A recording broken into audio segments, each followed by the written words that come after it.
taking a look first of all at U. Here I have 13, which is the short side. I have 24. 24 is more than half. It's more than double. Well, it's no. I take that back. It's not quite. It's not quite half, or it's not quite double 13. So I know it's not 30, 60, 90. I know that 13 square root of 2 is not equal to 24, so I know it's not 45, 45. That is not a multiple of 3, so it's not going to be a 3, 4, 5 that I'm aware of. So I'm guessing the best bet would be to use the Pythagorean theorem. So here I would go u squared plus 13 squared equals 24 squared. So 13 squared, I believe, is 169 if I'm not mistaken. 13 squared is 169. So I have u squared plus 169 equals, and 24 squared is 576. 576.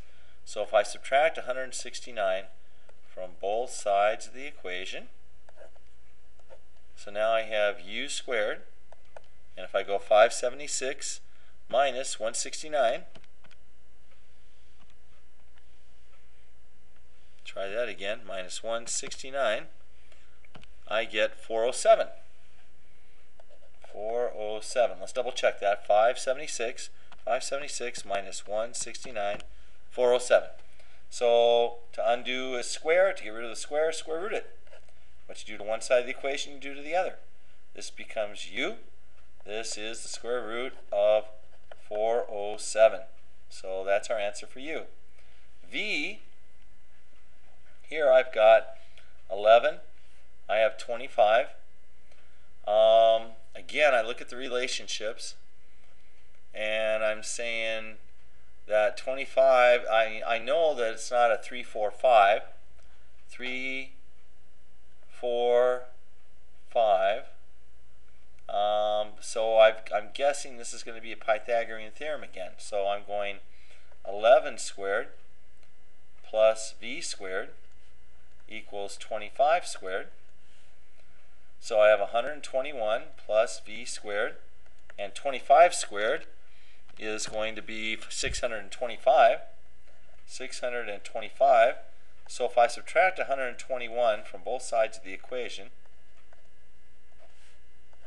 here I get 5 and 1 is 4. Add 0.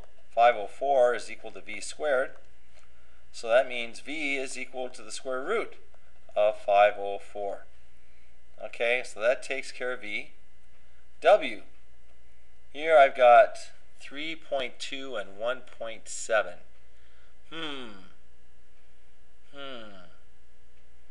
Can I go, let's see here, if I go 3 divided by 1.7, I get a multiplier of 1.76. If I multiply that by 4, do I get 3.2? No. So I don't think that's going to work. So it's not a 3, 4, 5. I don't believe it's a 30, 60, 90.